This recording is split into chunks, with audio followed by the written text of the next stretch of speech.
From 17th September to 2nd October is Pitru Paksh. These 14 days are very important as the past 3 generations of ancestors communicate with us. And on 2nd October is Sarva Pitru Amavasya. It is a new moon. It is the last day to do rituals, and the rituals done on that day is known as Shraddha and Tarpan. And interestingly, from 3rd October, Navratri begins. It is the day when our Pitrus go back. Now in these 14 days, what is happening? From Pitru Lok till Bhul Lok, that is from the ancestral dimension to this earth dimension, they communicate, and which is governed by Yamraj. Now, if you have done no rituals, or if there is something that needs to be done for ancestors, this is the time to work on it from Pitru Dosh and praying for them. The entire Sanatana Dharma, we owe it to ancestors as there is a karmic bond between them and they are the foundation of us. And this is the time where 14 days are given where we pray to them so that they release and get moksha. At the same time, we need their blessings. Remember, the highest evolving emotion is the emotion of gratitude, and this is the time when we pray to our Pitrus. Hari Om Tat Sat.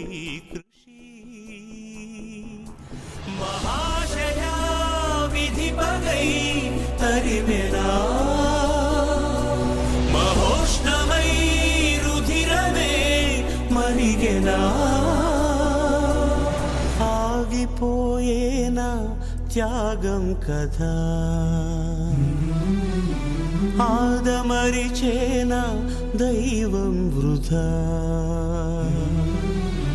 సూర్యుడి సెలవని అలసిపోయేనా, కాలమే శిలవలే నిలిచిపోయేనా.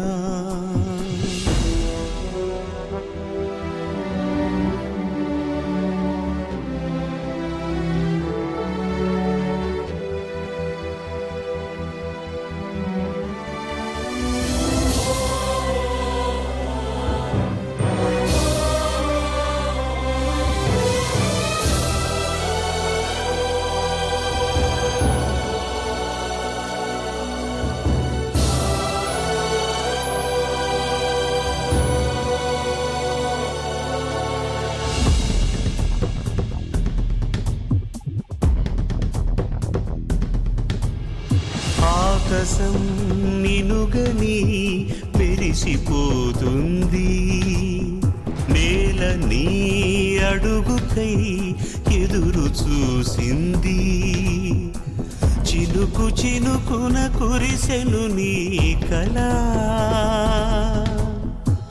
మనసు మనసున రగిలెను జ్వాలలా, తుఫానులా ఎగిసెని ప్రవచనం,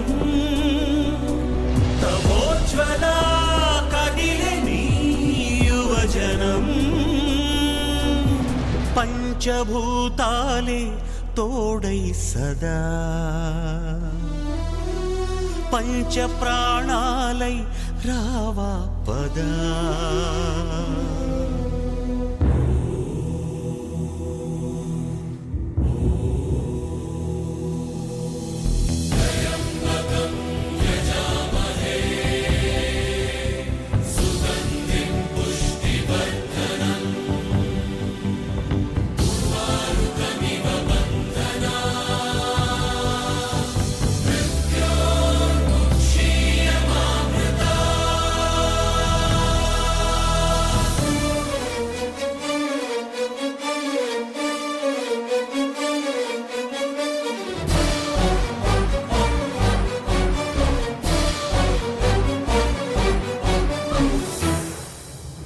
స్వార్థమే పుడమిపై పరుగు తీస్తుంటే, ధూర్తులే అసురులై పురకలేస్తుంటే, యుగము యుగమున వెలిసెను దేవుడు, జగము జగమును నడిపిన ధీరుడు, మహోదయా అది నువ్వే అనుకొని నిరీక్షతో నిలిచే జగదని, మేలుకోరాదా మా దీపమై.